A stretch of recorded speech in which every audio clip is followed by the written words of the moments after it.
Hi, folks. Trisha Curtis, CEO of Petroners and host of the Petroners podcast. Today is Wednesday, December 10th, 2025. I did the Steve Gruber show on Real America's Voice this morning. We talked about electricity prices and my latest op-ed with the Daily Signal, talking about the fact that electricity prices have been rising well before AI.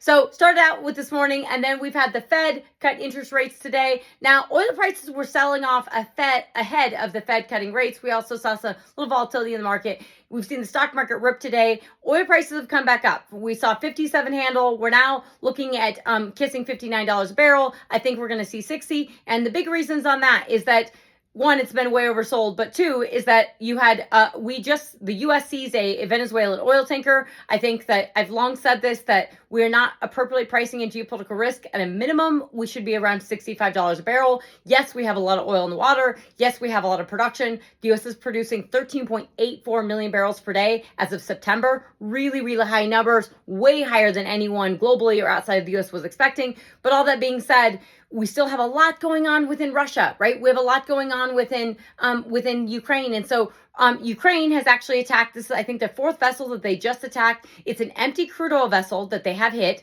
So they basically lit these up and lit them on fire. Now, I think it's a strategic and impressive move by Ukraine because they're going after something that, they're not hitting full tankers. So they're not, going to escalate oil prices dramatically and get anyone mad at them necessarily. However, they're going after the shadow fleet. So if they take these tankers, if they go after 5, 6, 10 more tankers, they are going to materially decrease the ability for Russia to actually move their crude. So that's not something to take lightly. So U.S., we just attacked this Venezuelan oil tanker, or we seized this Venezuelan oil tanker just now. So that happened today. So between the seizure of the Venezuelan oil tanker, we are not appropriately pricing in geopolitical risk in Venezuela, in Latin America, and this ongoing war with Ukraine. I know everyone wants to talk about this and say, where's the ceasefire happening? We don't have a ceasefire, okay? And that's because we can't get Ukraine and Putin to agree on this. Ukraine's not going to want to give up a bunch of territory, and Putin doesn't really want to actually end the war. So it is most likely that Putin would agree to have talks, to continue to have negotiations and everything, but all the while he's attacking Ukraine and he's hitting them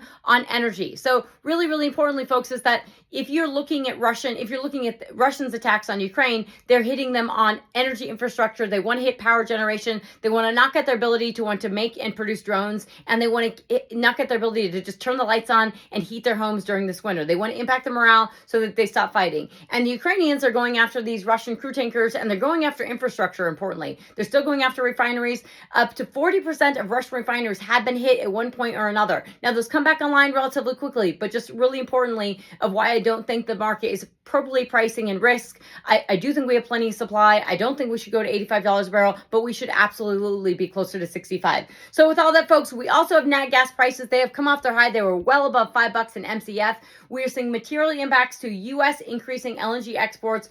LNG exports have risen about 5 BCF a day, but between 4 and 5 in the month of November. So if you were looking at average prices just for Henry Hub prices, rising considerably. But if you're looking at average LNG exports from the U.S., the latest monthly data, from August and September was basically 15 BCF a day. And then we had this material increase of roughly 5 BCF a day of an increase in November. Most of those LNG exports are going to Europe. We are materially decreasing, LNG, we're materially decreasing global prices for natural gas. And we're seeing price pressure actually going down for European natural gas because they're taking a lot of this. So there's a lot going on in the market, folks. I am very, very deep in the weeds on a very, very, very big report on China and coal. But I'm going to, when I get my head up above water next week, I'm going to record with Jason Isaac with the American Energy Institute. I'm going to do an intro for the Petroners podcast. That podcast that's going to drop is going to be awesome, folks. We're going to end the year strong at Petroners. This is the Houston Producers Forum that we have.